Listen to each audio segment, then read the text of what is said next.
How do we allow a gunman to come into our children's school? How do they get through security? What security is there? There's no metal detectors.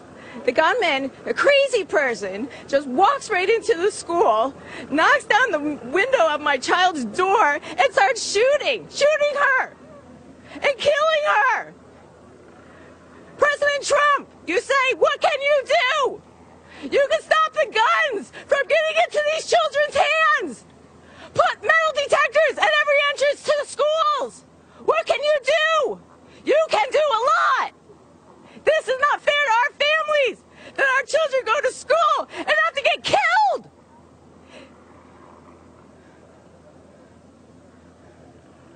I just spent the last 2 hours putting the burial arrangements for my daughter's funeral, who's 14. President Trump, please do something. Do something. Action! We need it now! These kids need safety now!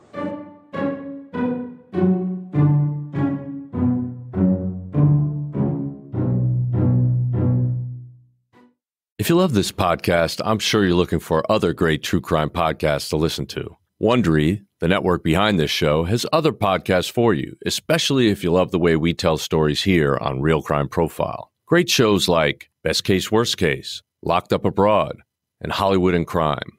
All of them are amazing storytellers that you're going to love. So if you're looking for more variation in your podcast like true crime, entertainment, or audio dramas, they're all available from Wondery. Just head to apple.co/Wondery. That's apple.co/Wondery. Or if you're an Android user, head to Wondery.fm. Companies trying to make caricatures of the teenagers nowadays, saying that all we are is self-involved and trend-obsessed, and they hush us into submissions when our message doesn't reach the ears of the nation. We are prepared to call BS. Politicians who sit in their gilded House and Senate seats funded by the NRA telling us nothing could have ever been done to prevent this. We call BS.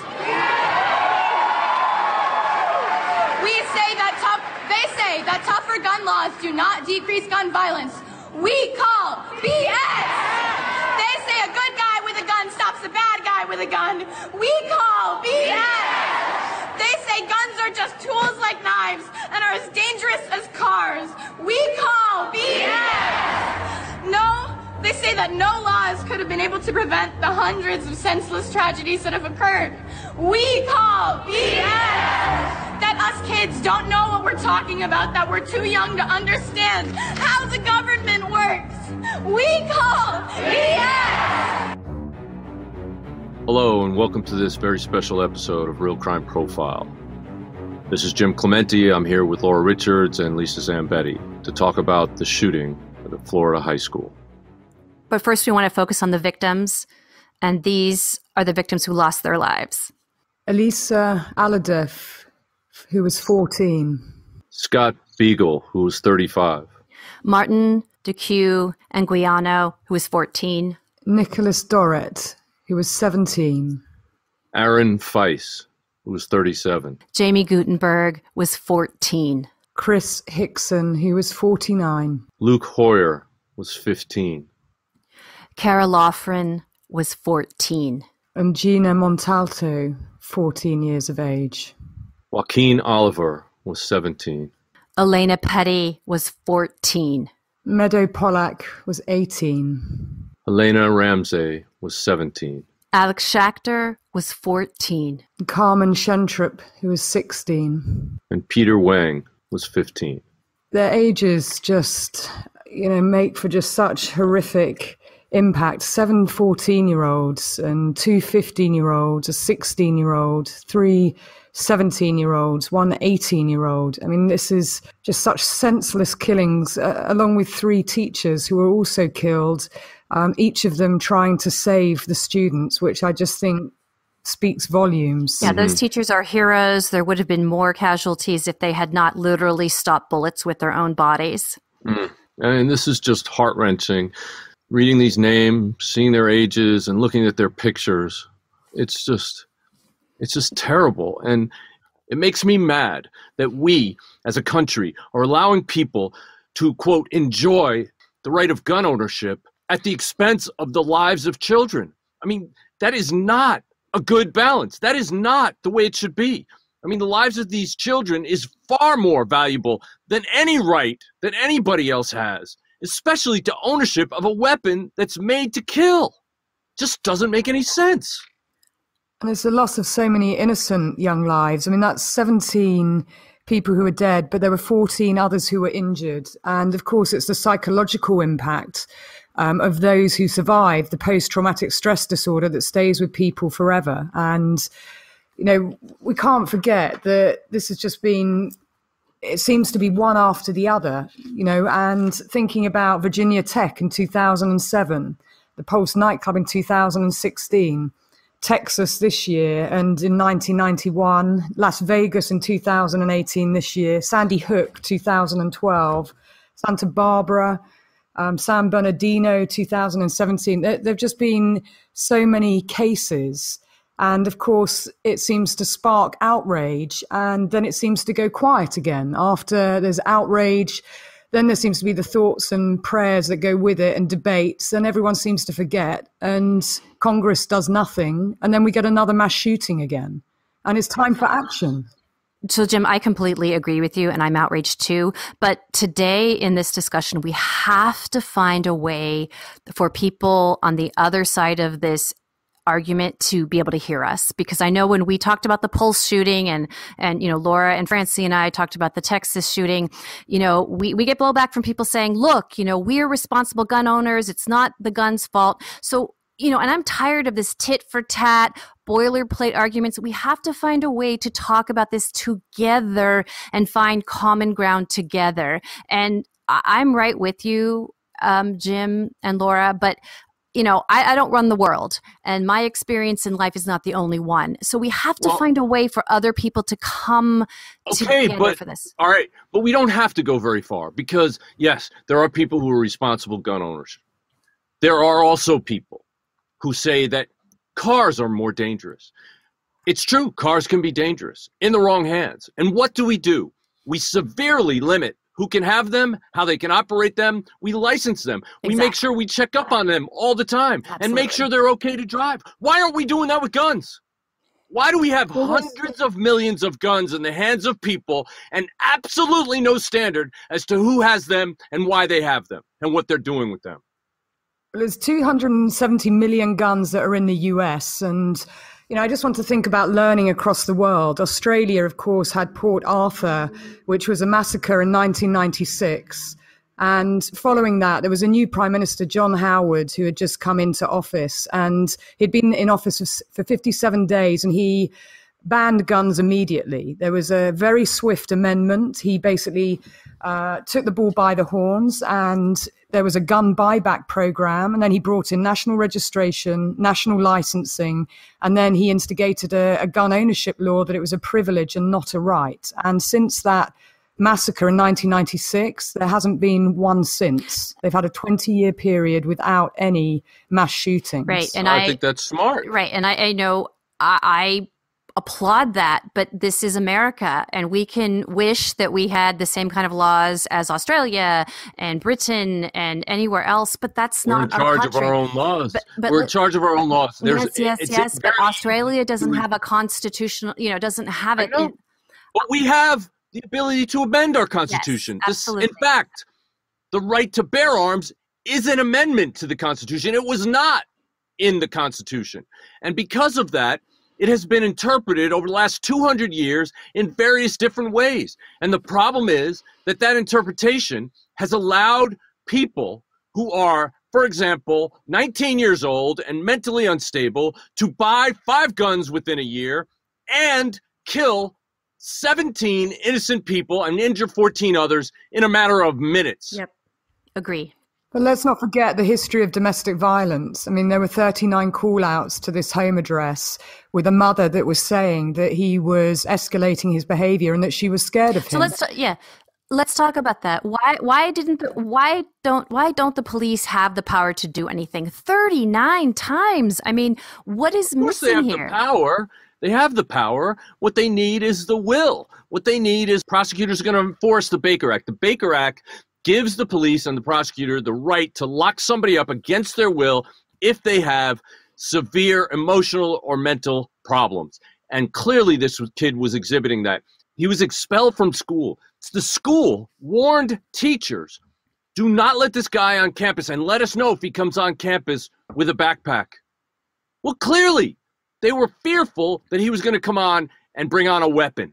Instead of protecting children in the school, they rather put it on somebody else. They expel him, and they do nothing else.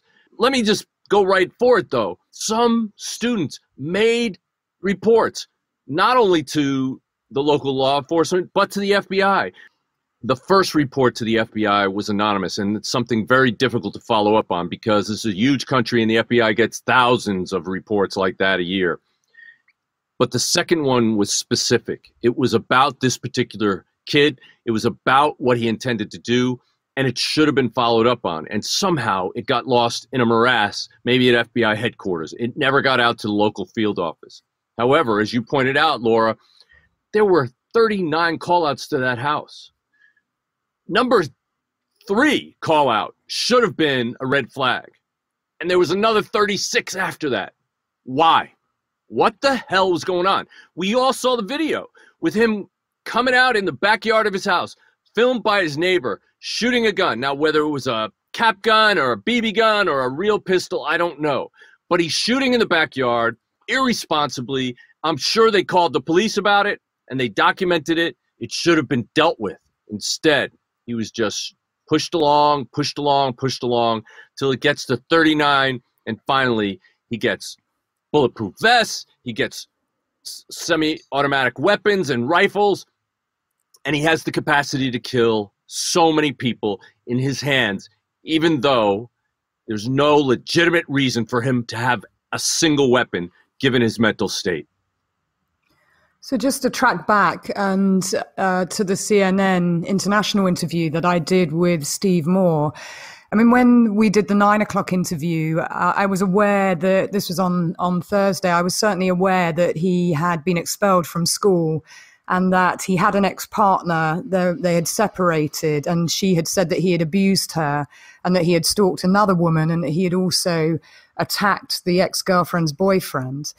And I talked about there being a history of domestic violence, and that's what you would see with somebody like this who is entitled and was about power and control. And having said that, at 9 o'clock, CNN then did some digging, and that's when they found out, when we came back at the 10 o'clock segment, that there were these call-outs, 39 call-outs to the home address. And at the time, I couldn't even see on screen what they were.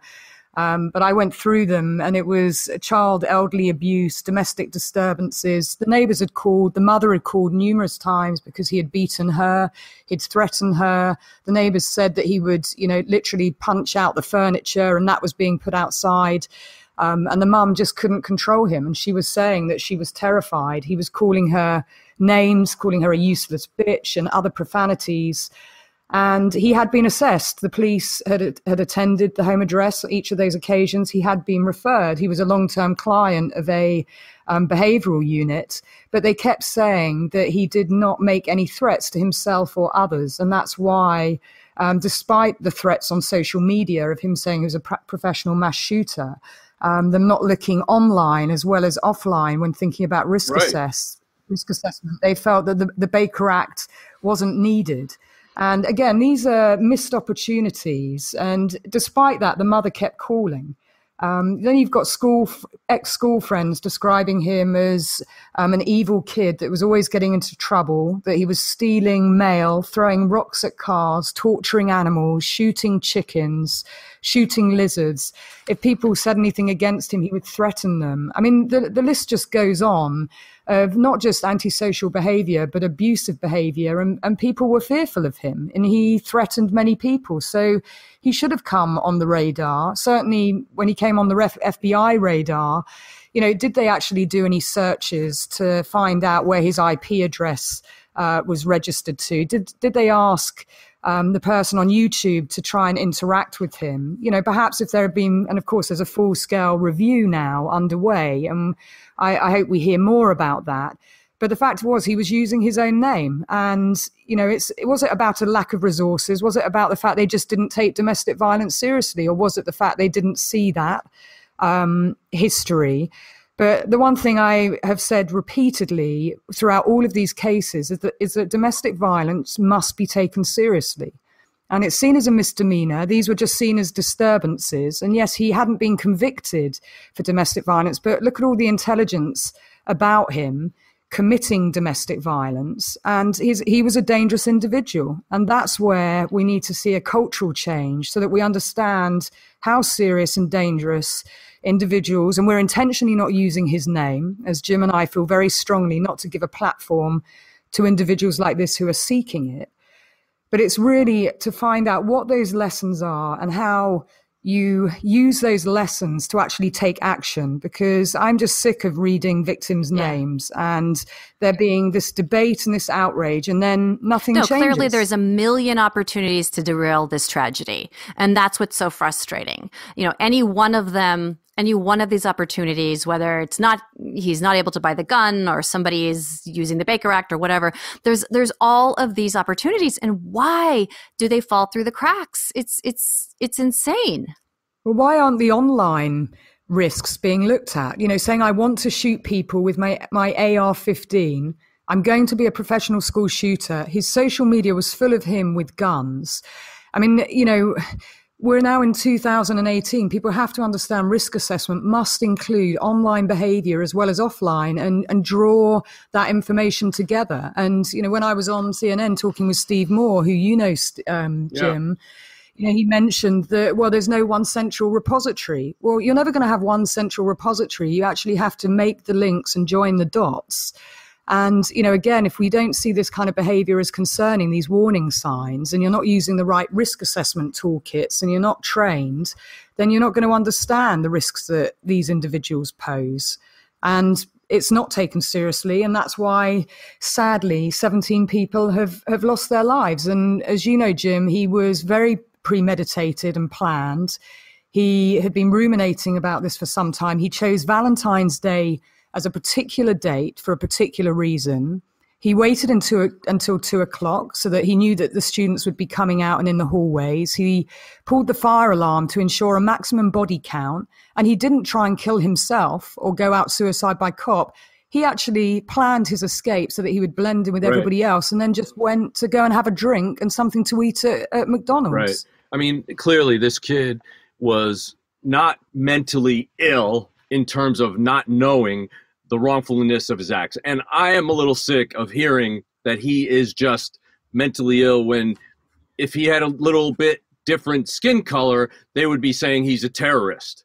And they being people in the administration or, you know, people in positions of authority, whatever. The fact is that this young man strategically purchased weapons and ammunition and protective armor so that he could go in and maximize the number of people he killed. He held up in great esteem the first shooter in the United States history, first mass shooter, and he wanted to be as good or better than him. And the fact is that he was completely in control of his faculties. He did this in a way to minimize the chances of him getting shot or killed. And if he's crazy like a fox. He used his skills to escape. And then obviously the fact is that he went, as you said, and enjoyed a meal afterwards.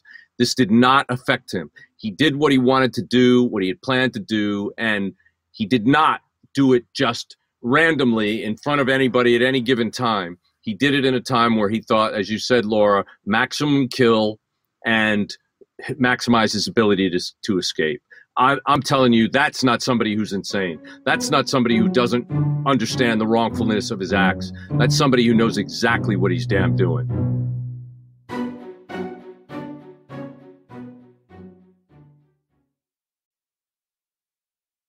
We've been hearing a lot that this is not the time to talk about gun control, and we can respect that. We've lost people. It's important to mourn.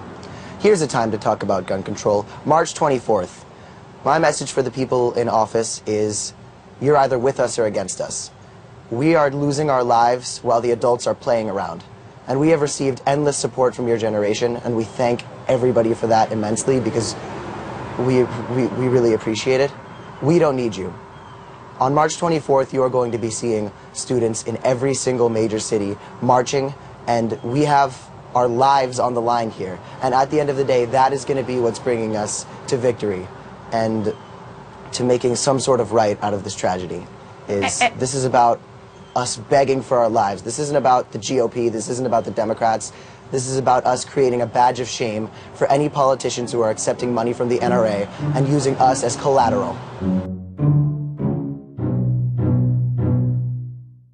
And it talks to, narcissism and entitlement and the way that he was behaving beforehand. And I think it's interesting. You mentioned, color of the skin. And of course, policy debate and changes seem to happen very quickly when it's a terrorist attack, as we saw with New York. But yet, when it comes to all these mass shootings in schools and churches and parks, the debate seems to happen and then nothing changes.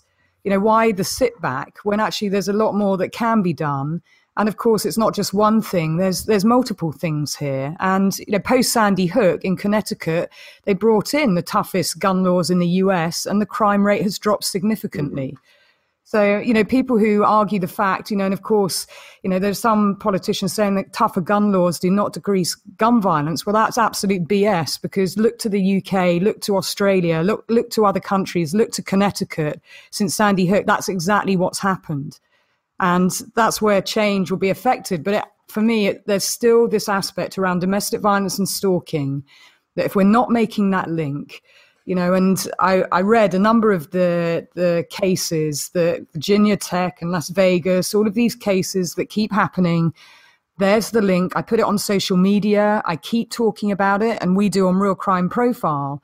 But yet so many people are trying to distract and take the narrative elsewhere. Including those in office, saying that this is just about a mental health issue and not mentioning guns or domestic violence. And that's where we're missing a trick, 100%. And, I like the fact that the students are now finding their voice and they are rallying, but there's also going to be a National School Walkout Day. I think it's going to be led in Columbine on April the 19th, where students will be walking out of schools because they want action. They don't want to keep hearing these words and all this BS. They're trying to call it out, and they want to make sure that change actually happens and that this is the last mass shooting. Yeah, there is a incredibly heart-wrenching statement on one of the CNN videos. Hopefully we'll be able to link it to this podcast, where a mother who had to make funeral arrangements for her 14-year-old daughter as a result of this says that she's sick of hearing politicians say, well, no law could actually prevent this from happening. And she said, what about putting metal detectors in every school? Why isn't that a priority? Why is it that as a country, we can buy millions of guns a year and we can resell them without any restrictions at gun sales, in the middle of nowhere, and it's just never enough for people to see that people are being killed left and right. Children, helpless children, in the safety of their own school, just being wiped out and slaughtered. It's terrible. And the fear and the rippling effect of this in schools all around this country, it's just tragic that we can't just take, like Lisa said, take stock in this. And we know something has to change. People who are on the NRA side, who want to have everybody buying guns left and right, and they say a good guy with a gun could stop a bad guy with a gun. It's just not true. There are millions of guns in the state of Florida. Nobody with a gun who was good was able to stop this guy. He was able to kill 17 people with impunity. Right. And there was an armed presence at the school. There was an armed security guard. But, let me just say that this has got to be a multi-prong effort. There's not just one solution. And I think that's just important to bring people out of their dug-in corners. And I've had to I've had to acquiesce too, because I'm from the Bay Area. We're like, no guns, no way, never, never, never. And I've lived in a lot of different places, and I've come around to the point, like, yes, if you're a bodega owner and you need a gun behind your counter to protect you, I'm all for that. And, there are certainly lots of times when for me, I support sensible, responsible gun ownership. But we've all got to, come out from our corners and come together and have a multi-prong approach. I never thought that I'd want to see metal detectors in a school, because I don't want my kids to be going to something that's like a prison. But now, yeah, sure, that's fine with me. I never thought, if I went back to teaching, maybe I would want a gun in my classroom in a lockbox that I only know the security code to. Maybe that's okay. But if I'm going to come that far away from my original stance, then other people have to come too. We all have to come together. But you know what, Lisa? I mean, you said it before, but just to make the point, metal detectors in schools are not going to solve the problem on their own. Parks, churches, sure, other places are targeted. And one of the things with mass shootings, 57% of them have a domestic violence background. And the profile, where they're overwhelmingly male, white male, entitled individuals about power and control and domestic abuse, and misogynistic. And, we need to look at those patterns to understand what's happening. And it is a multi-pronged approach. It's not just one thing. We do, you have to look across the world to what does work in different areas. And Jim, you mentioned it, the NRA, the National Rifle Association, and spending a record, I think it's 30 million to help Trump win. And, Trump being endorsing and addressing them at the annual leadership forum in Atlanta 2017, saying that they came through for him, and so that he would always come through for them and he'll never let them down. Jesus. The concern is that, he's vowed to tackle the issue of mental health and saying that they will learn everything that they can, but is still not talking about the priority issue, which should be about guns if they really want to make people safer. And it should be about domestic abuse and understanding that entitlement and misogyny and that hatred. And yeah, that's such a nebulous statement, tackling mental health. What the fuck does that mean? I mean, honestly, that is such a vague kick the can down the road. What does that actually mean? He wants to get the focus away from the guns. The fact is that an AR-15 was developed as a machine of war to kill people, to kill multiple people from a distance. That's what it does. And whether it's semi-automatic or automatic, it can still kill a lot of people. It's very easy to reload it. Why does a civilian need that, Jim? I mean, you mentioned for military reasons. Why does a civilian need to own a weapon like that? I don't believe they do. And people, including my brother Tim, have said on air to the nation that a shotgun is more dangerous than an AR-15. It's just not true, because an AR-15, you can load faster. It has a much more powerful round. And just because there's multiple pellets in a shotgun doesn't mean that you could kill that many more people, because it's just a scatter gun. It shoots out and sprays out indiscriminately. It's not actually accurate over a distance. And you cannot kill as many people unless they're all standing together in one crowd and you shoot the same way over and over and over again. But people are going to disperse. However, an AR-15, you can aim it because it's a rifle. You can aim it and kill people specifically, very easily. It has a much larger clip, and so there are more bullets in it, and these are high-powered bullets, and they'll go through walls, and they'll go through doors, and they'll go through glass, and they'll go through desks most of the time. Well, you don't even have to aim it. You don't even have to aim it. I mean, the Las Vegas shooter didn't even aim. He just... Well, because he was shooting into a big crowd, right.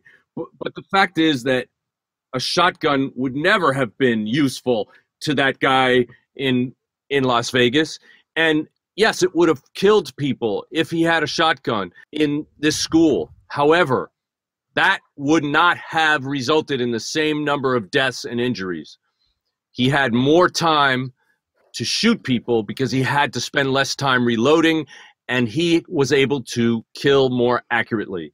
And that is the problem with those weapons. The weapons like AR-15s and M16s are designed to kill people in a battle in war, and I don't believe there's any place for them in the public. There's just no need for it. And it absolutely was not anticipated by the Second Amendment. And people are saying it's unrestricted, but they couldn't have anticipated what we would be capable of 200 years down the road. We certainly don't give people fighter jets. We certainly don't give people bazookas. Why? Because they're really dangerous. Well, so are semi-automatic rifles. And I don't think that we should be giving them to just random people. But here's what I don't understand about Tim, who I greatly admire, you know that. But he came on the podcast, him and I, and he told me that he takes his gun to church. And at first I was kind of shocked, but I was like, okay, I feel safe with your brother because he's a trained marksman. He's law enforcement. He knows what he's doing. And if he's got a gun, yeah, I want to be next to him if somebody bursts into a church and starts shooting. But that's not... then everybody needs to be held to that standard. I don't understand why he would want people with mental health issues and violent past to have access to those guns. I mean, especially if you're an NRA member, you'd think that you'd want only people who are the highest trained or the highest vetted to have weapons. Am I wrong? Well, currently, they don't check school exclusions or expulsions, mental health history or domestic disturbances. And that's one of the real challenges, that it's looked at in terms of convictions, felony convictions only. But of course, there are many where domestic violence does not result in a conviction because it's seen as something much lesser. And therefore, those disturbances, those 39 in this case, and the fact that he had been expelled and his mental health history, those things didn't flag. So he could buy his AR-15, and you can buy those, I've been told, in a matter of minutes. And, how does that happen? And it's because domestic violence isn't seen as something that's serious. And I also just want to make the point around mentally ill or mental health. Across the history of mass shooters, 22% of them were mentally ill.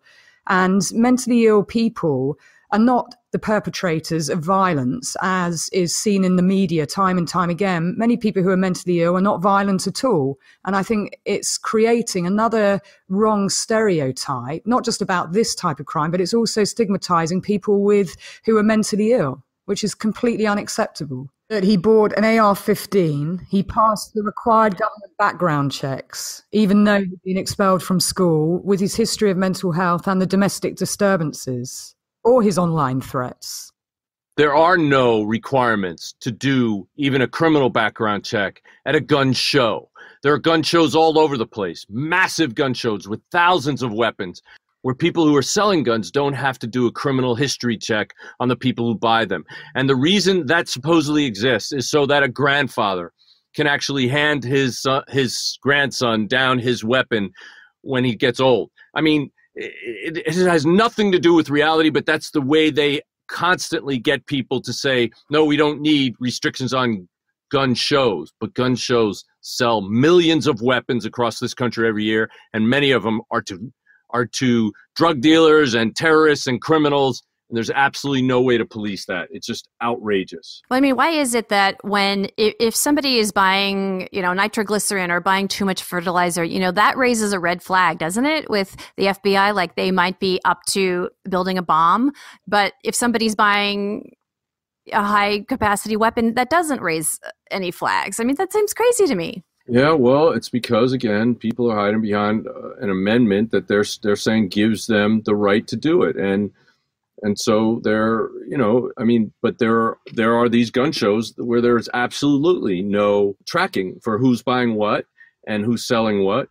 And here you have a situation where there's plenty of opportunity for you to get illegal guns everywhere because there are literally hundreds of millions of them in the country. And they're stolen all the time, and they're bought by people for other people, and they're bought by people to sell to bad people. If they had outlawed guns like they did in Australia, Laura, then at least we could start from scratch and then start licensing people who are like legitimate, responsible gun owners. But the thing that they hold on to is they want to be able to, overthrow the government if the government becomes corrupt. And that's why they believe they should have these guns, because that's what the Second Amendment was about. But the problem is, well, first of all, the government has nuclear weapons. And so it's very unlikely that you're going to be using any kind of firearm to be able to overthrow a government that has the ability to completely annihilate the entire world.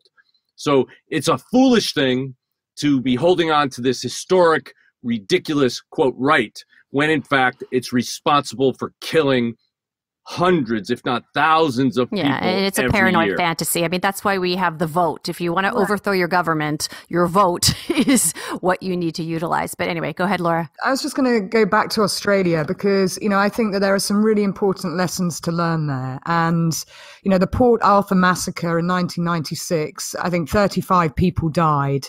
And the fact that the Prime Minister, John Howard, took action that was swift, immediate, and it was backed by the public. I mean, this is where people really need to start to use their voices because there was a public outcry there. And I think it is just so significant that they haven't had a gun massacre within a 20-year period. And before 1996, there were 13 other massacres where at least 5 or more people were shot dead. And of course, this is the 18th in the US since the beginning of the year, 18th. The 18th. And I think when I last looked at the tally of victims, it was something like 847 from 2009. This is a huge amount of people who are being killed. I mean, literally massacred. And yet it's just falling on deaf ears. And, one of Emma Gonzalez, one of the school students who's been leading the charge, she's been calling out on Facebook and Twitter, but, using the sort of the slogan, "Your silence is killing us." And it literally is. I mean, people should be absolutely outraged and, absolutely lobbying and pressing and using social media to ensure that voices are heard, because this just cannot continue. I mean, where does it end? I don't know, but I think people need to write to the president, write to their congressmen, write to their local governors and their local congressmen, and do everything in their power to make noise and not let this just go away just because it's out of the news cycle. I mean, what's changed, Jim and Lisa, since we covered, the Pulse Orlando shooting and the Las Vegas shooting and the Texas shooting? I mean, to me, nothing's changed, right? I mean, no. This young man was able to do the same thing that the other prior shooters were. And chances are part of that was because he wanted to make a name for himself. I've told a number of media outlets that I refuse to get on their show because they're naming his name, and that is irresponsible. It encourages people to outdo the last one because they want to be more famous than the one before them. But I just want to emphasize that, again, it's not going to be one thing that helps this issue. It's not just going to be changing gun laws. It's everything. And what I fear is that we remain idle because, I mean, if I was just, Googling this subject earlier, and everybody's saying what doesn't work. Well, metal detectors don't work, or this won't work. Well, we can't sit idle and frozen with those kind of proclamations. I mean, little by little, step by step, we're not going to turn into Australia overnight. That's just not going to happen. And it's going to take people inside the NRA, good people, good, responsible, common sense gun owners, to turn around to take back their own organization. It has to be that way. Yeah, there has to be a raft of things. I mean, having been an instigator of law change on multiple times, I think it's 5 times now, you have to put forward practical solutions. And, just some of the things that I also just want to highlight, and I'm going to go back to domestic violence. And I know I bang that drum all the time because it's important, particularly when we think in more than half of more than half of the shootings between 2009 and 16, the killer shot dead their partner and or a family member. And if you think that 3 women are killed every day at the hands of their partner or ex-partner, many in the US where a firearm is used, and the fact that 1 in 35 women have been threatened by their partner who's used a gun. And each of the cases that we've talked about, San Bernardino, Karen Smith, who was stalked and murdered in a school in 2017, as was one of her students, by her ex-partner. Sandy Hook, the domestic violence connection. Las Vegas, Texas. These are connections. The Pulse nightclub, we talked about his profile and his ex-partner who he had terrorized and abused. And so there are some practical things that can happen around taking domestic violence seriously and law change. And I want to see California leading the way around domestic violence in particular. We covered it on the podcast Dirty John, the coercive control element. And this is all about power and control. These are power and control crimes. He wanted to feel powerful in this case. That's why he chose Valentine's Day, a day that should be full of love. That's why he put the fire alarm on. That's why he chose the corridors. That's why he chose an AR-15 so that he can get a maximum body count. It was all about power and control. And so, when are we going to make those links? Because, we did talk about if you put the metal detectors in schools, yes, that's something you can do now to deal with some of the problems now. But actually, it's the psychology as well, the psychology of individuals like him who, feel less powerful. And so they want to feel more powerful. And this is their way. It's toxic masculinity of taking the power back. So there is something here about the psychology, as well as the access to guns, that, it is multiple things, but they need to be very practical measures. And of course, there has to be an appetite politically. Even if you take a single state, first of all, and I applaud Sandy Hook, Connecticut, for bringing in the toughest gun laws, but that's what's required. And it is a raft. It's and, not just one thing. Yeah, I agree. And I applaud you, Lisa and Laura, for both coming at this with, a perspective of there's a lot of problems here that lead to this issue. And I think it's very dangerous for politicians to do a sleight of hand and lead us away from the core issue, is that these kinds of weapons, semi-automatic weapons in particular that can be made into automatic weapons, multiply the killing factor. And I'll always bring it back to a very terrible case that happened in China, where a guy went into school to try to kill as many kids as he could, and he ends up not killing anyone because all he could get was a knife. Now, he stabbed a couple of kids, he cut off one child's ear. That's a terrible thing. But he wasn't able to end any lives because he couldn't get guns. No reason why our guns can't be kept in the local armory for events when we need them, if that's necessary.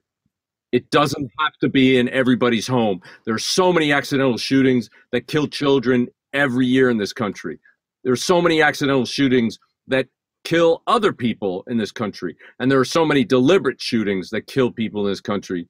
We'd be in a much better place if we were more like the UK, and even our regular police officers didn't have to carry guns.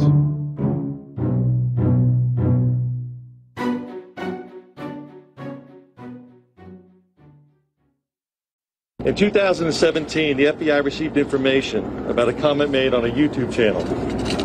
The comment simply said, "I'm going to be a professional school shooter." No other information was included with that comment, which would indicate a time, location, or the true identity of the person who made the comment. The FBI conducted database reviews, checks, but was unable to further identify the person who actually made the comment. Can we talk about, Jim, a little bit about the FBI and their role here and, what happened? Because, there's one thing that we've been talking about, the warning signs and risk that he posed. But, what's your take on what happened here with the FBI, of them being tipped off 5 months ago and then in January? What do you see as some of the lessons to be learned for law enforcement? I think, the FBI has a tip line, and they have a cyber tip line that goes to NCMEC and so forth. And they get thousands of tips every year. And every year, the amount of money that is given to the FBI by Congress to fund criminal investigations goes down more and more and more. And unfortunately, that means that there are fewer resources and fewer people that are actually on the criminal side of the FBI. As the organization that has long touted itself as the premier law enforcement agency in the world, they have to step up, and they have to fight Congress and get the funding for criminal matters. I know that post 9/11, funding for criminal investigations in the FBI went down dramatically, and most of the money goes for counterterrorism. I think that's an important job for the FBI. And because of that, the FBI now relies much more on local law enforcement to do those kinds of crimes and investigation and prevention. So the fact that this thing fell through the cracks, it disappoints me tremendously in an organization that I felt really proud to be part of and still feel very proud to have been part of it.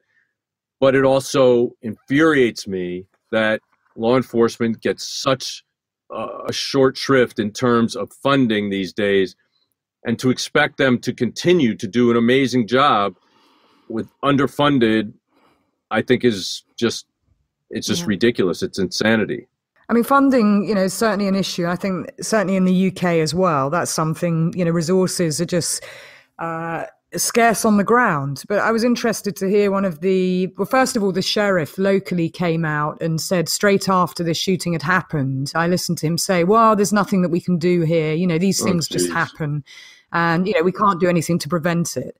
Yeah. I was pretty horrified by hearing that statement without him knowing anything, or maybe he did know something, I don't know, but about the individual and what had happened. And of course, it takes some time to review these cases. And having run the Homicide Prevention Unit at New Scotland Yard, you do what we would call a desktop review and look at the intel and information and things that are on the crime report system and all the intel to see what we knew about somebody. And I think that was too quick to make that comment. And then, would you agree, Jim? I mean, that seems that's ridiculous, to be irresponsible. Of course, there are things that law enforcement can do, and of course, there are things that the local legislatures can do, and the national legislatures can do. I think that what the mother said was absolutely correct. That mother who said, "Why aren't there metal detectors in all our schools?" Unfortunately, every school is a target-rich environment, and it's going to draw these kinds of people who are trying to make a name for themselves. And I think that if you're going to give us a country that has almost 300 million guns in it, then you damn well better put metal detectors in every school, in every sports venue, in every single concert venue. We need them because we're giving people the right to carry these weapons of mass destruction into those places. And if we don't have metal detectors and most likely armed, trained guards, not the ones that are, either retired in place or they couldn't get another job, so they got a job in security and they have absolutely no training, but they're just simply a body there, that's just not any protection for kids. I thought Steve Moore made an interesting point. He said that, his former FBI, he said that 7-Elevens, have armed guards to guard alcohol. And yet, what is put in place to keep children safe. But I also was listening, Jim, the FBI director, Christopher Wray, made an interesting statement just today where he acknowledged the failure to investigate the threat that came in or about the plot by this individual on January the 5th. And I just want to read his quote. He basically said, under established protocols, the information provided by the caller should have been assessed as a potential threat to life. We have determined that the protocols were not followed for the information received on January the 5th. Well, in other words, there was a system in place to actually address that issue, and it failed. So obviously, there needs to be a backup system and a fail-safe system after that. I mean, you can't just have one procedure and then rely on humans who do make errors to follow up if something falls through the cracks.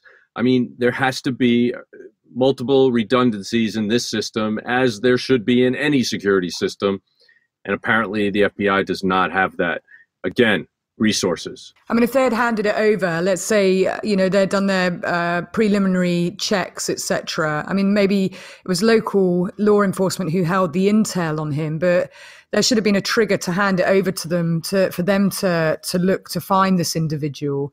And I'm sure we're going to hear more about that. But having run intelligence units, I do get a sense that this is a very concerning fall through the cracks. And again, it's multiple things that need to happen. The right risk assessment model being used, the right questions being asked, the right training so that people understand domestic violence and the fact that if you're prepared to hurt the people you care about and love the most, what are you prepared to do to others? And if a mother is saying her son is out of control and she is fearful of him, that does need to be taken seriously. And, certainly in schools too, there should be a panel or some way of risk assessing students like this who, where it's a multi-agency meeting. It's like a person of interest or a person at risk where people join together that information, and it's a multi-agency risk assessment and a multi-agency risk management panel where they look at these individuals, because just expelling them, well, guess what? It triggers further incidents. It's like workplace violence, and so it's not just about expelling someone. I mean, the teachers and people in that school knew that he was a problem and maybe handed it off, so again, it's multiple things that are quite practical. And having created the Dash, there were a number of high risk factors that, he basically came up on just as a precursory, the domestic violence history, him being expelled. There was animal abuse, threats to harm and kill, stalking and harassment. I mean, there was a peeping offense, Jim. I don't know if you heard about that on a neighbor. I didn't, but that sounds like, a gateway offense. Absolutely. He was harassing and stalking 2 other girls and women, self-harming. Obviously the guns, his social media was full of pictures with him with guns saying about what he wanted to do and killing people. I mean, there's multiple warning signs here. So for law enforcement to know what those warning signs are and to join it up, whichever agency it is, but also locally for the school and for local community intelligence, for there to be... Well, towards what you're saying, Laura, is that this collaboration between teachers and law enforcement, it does work. And I know it very personally that it does work, because in 2014, in the town that I currently live in, the parents and law enforcement thwarted a mass shooting. And it was a collaboration. This made the national news. I'm not going to say what town it is, but it was a coordination between parents, students, and law enforcement who stopped 2 teenagers at the high school who were planning a mass shooting, who had been trying to acquire weapons and who had been posting on social media their plans. And they all coordinated together and stopped these 2 boys before the date that they wanted to do this. So it can work. Yes, absolutely. And I know from personal experience as well. I mean, I remember Jim Fitz bought me a case because he was concerned. He got contacted by a law enforcement agency or a school, I can't remember which it was, about threats apparently by a guy who was a student at this school at a university. And Jim Fitz made an assessment, and I agreed with the assessment that this kid was a risk and that they should enter his room immediately and try to determine whether or not he had weapons. And the school's response was, that is too extreme. We're not going to do that. But Jim didn't stop. He went and searched and found the guy on Facebook and found that there was a picture of him literally posted a couple of days before, him holding 2 pistols in his hand. And it looked like he was actually in a dorm room. So he immediately transferred that to the school. The school did recognize it as a dorm room, and they entered his room and they found multiple weapons and thousands of rounds.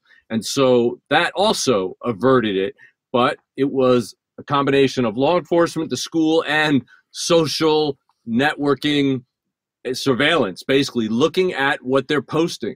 Now, this is something that years ago would have been seen as Big Brother, but these are things that people are posting on their own deliberately to send them out to the world. So it is not like doing some kind of nefarious surveillance on the part of law enforcement. Law enforcement, this is a tool that's out there. This is something you should look at. And remember the Santa Barbara case, Laura? Absolutely. I was just thinking exactly the same, where he was posting videos saying exactly what he was going to do, and all the online was completely overlooked. So they sent 7 officers to his house. He stepped out on the porch and very calmly talked them down, even though his mother and his psychiatrist said they were scared that he was going to hurt himself or others. They never walked into his room. Had they done that, they would have found thousands of rounds and multiple weapons. And had they just simply taken the step before they went out there to check his social networking, they would have found video after video and picture after picture of what he was planning on doing, and that would have averted multiple homicides. Right. He said it very clearly. And sadly, I've worked many of these cases where it's been posted online and people live their lives online and offline. And law enforcement cannot afford to overlook and not be looking at what people are posting. So it is about that proactive aspect rather than being reactive. Certainly, I found the Santa Barbara case, as you and I went through that in a very detailed way, didn't we, Jim? I was actually in Santa Barbara when that happened. And we interviewed his mentor, and he gave us a lot of insights into the shooter in that case. Absolutely. And to have so many law enforcement officers turn up at his address, I mean, firstly, for his mother and a counselor to call him in because they were that concerned, him saying that he wanted to hurt people. But then, if you recall, that the law enforcement officers felt because he seemed so meek and mild and subservient that therefore he was not a threat. He did not pose a threat. So this is where there's a real challenge of ensuring that people are educated and trained around what risk looks like. And of course, people wear different masks. And, that's what the training that I do and you do, Jim, standing in classrooms, doing behavioral training for law enforcement. Because risk assessments, if they're good and evidence-based, they do work. And we have to get into this early identification, risk assessment, online and offline, putting risk management plans together because it does lead to intervention and prevention. And we need to be on the front foot of these things, not the reactive back foot of it, when something then happens and people just don't really know how to review it or what kind of questions to ask. And so these are the very practical things that can be done, and it saves lives and it saves money. I would actually like to read a quote from somebody I still consider to be the leader of this country, Barack Obama, and he said, "We are grieving with Parkland, but we are not powerless. Caring for our kids is our first job. And until we can honestly say that we're doing enough to keep them safe from harm, including long overdue common sense gun safety laws that most Americans want, then we have to change." And I agree with him. And the core of that is common sense gun safety laws. Not taking away guns from everybody in the world, but making gun ownership a privilege, not just a right, and licensing them, and licensing the people who carry them, and licensing the people who own them, because you have to have some common sense standards for how you protect this gun from being used by somebody who is not the owner, so you can protect people from owners who go off the deep end, and so you can protect people who literally are completely helpless against them. But that's what breaks my heart. 5 years ago when the Sandy Hook massacre happened, the kids from this South Florida high school, they were like 8 and 9 years old. And I'm sure on that day, those parents, just like I did, we hugged our children tight and thanked the fates that it wasn't our kid. And I know right now it's a beautiful Saturday. I'm sure there's some little girl, playing with her friends on the weekend and doing homework, and her parents think that she's safe, and she's not. I'm sure in a month there is some child who will be dead because of a mass school shooting. I mean, it's not over. And there's nothing we can do for these South Florida high schoolers, but there's got to be something we can do for this child who is still alive out there. And that's what just tears my heart. And more to the point, there'll be someone out there right now plotting something similar to try and get a higher body count than what happened in this situation. And they just seem to lead from one to the next. They seem to happen relatively quickly. And so learning the lessons and taking swift action, for me, is the key thing here. There's multiple things that can be done. And, as well as looking at the problem around gun violence, and I agree it should be a privilege and not a right, but there's also other things that can be done too, like taking domestic violence seriously. This is a failure to tackle domestic abuse in the US. People who are like this should not be able to get access to guns, along with metal detectors in schools, ensuring that there's a risk assessment tool that law enforcement are using and, community members and schools can use so that they talk a joint language about risk and risk management, and having a multi-agency approach when assessing online and offline risk. I think there's some very practical things here that can be done, because 17 people who are dead, 14 who are injured, and the hundreds of people who are psychologically impacted and traumatized by post-traumatic stress disorder, who will live with this for the rest of their lives. And to the point that the next victims and the next shooter who's out there planning the next event, we've got to start to get on the front foot of this in the name of all of the victims and honoring them. Well, let's do a call to action then. To our listeners, please write letters, emails, tweets, whatever it is, please, wherever you stand on the gun issue, you can't just sit back and say, there's nothing we can do. Make our lawmakers do something. Create a situation where they can't turn a deaf ear now. Protect that next kid, those next young people, those next adults. We're going to be in the line of fire here. Yes. It's just... Yes, let's come together on common ground and not on these normal battlegrounds, these boilerplate arguments back and forth that get us nowhere. Let's come together on common ground, guys. And using the evidence, politicians saying that tougher gun laws do not decrease gun violence, there's no connection with domestic abuse, it's absolute BS. Look to what the UK are doing, Australia, and the lessons from Sandy Hook in Connecticut. It works. I agree. It's simple. Oh, God. Okay, guys.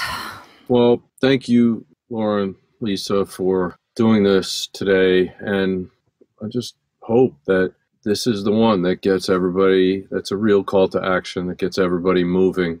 And just don't stop shouting about it until something is done. Use your voices, because these roll call of victims, it's just, this has been such a hard episode to do, but we all felt so strongly about jumping on a Saturday to talk about it, because there's just so many lessons here. And, it's not rocket science. It's just some very simple and practical things that can be done. And, I'm glad that we just had this chance to be able to talk about it. So thank you, Jim and Lisa. As tough as it is, people need to use their voices and look at the evidence base and start to become activists and make change. Well said. All right. Take care, and please be safe and be situationally aware, and don't just go through the motions of any kind of drills that you do in your schools and in your sports organizations and other places. Actually pay attention, because those things are meant to actually protect you when something like this happens. And keep saying it. Say it and say it and scream it and scream it. Right. And if you see something, say something, as the FBI say. This is Real Crime Profile signing out. If you like our podcast, there are a few things that you can do. You can take 2 minutes and go to Apple Podcast and leave us a 5-star review. You can also check out all Real Crime Profile offers and promotion and our sponsors in our show notes. Another thing you can do is go over to Facebook and like our Facebook page.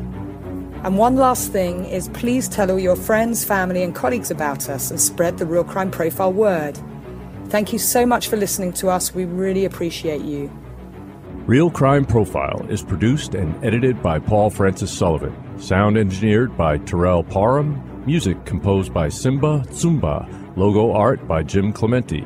Real Crime Profile is produced by XG Productions and distributed by Wondery. For advice and support if you're experiencing stalking in the UK, you can contact Paladin National Stalking Advocacy Service on 0203 866 4107, or you can go on the website www.paladinservice.co.uk. If you're experiencing domestic violence, call the National Domestic Violence Helpline, free phone 0800 2000 247. In the US, if you're experiencing domestic abuse and need advice, safety, shelter or counselling, call Genesis, the 24-hour hotline, 214-946-4357, or go on their website www.genesisshelter.org, or the domestic violence hotline on 800-799-7233.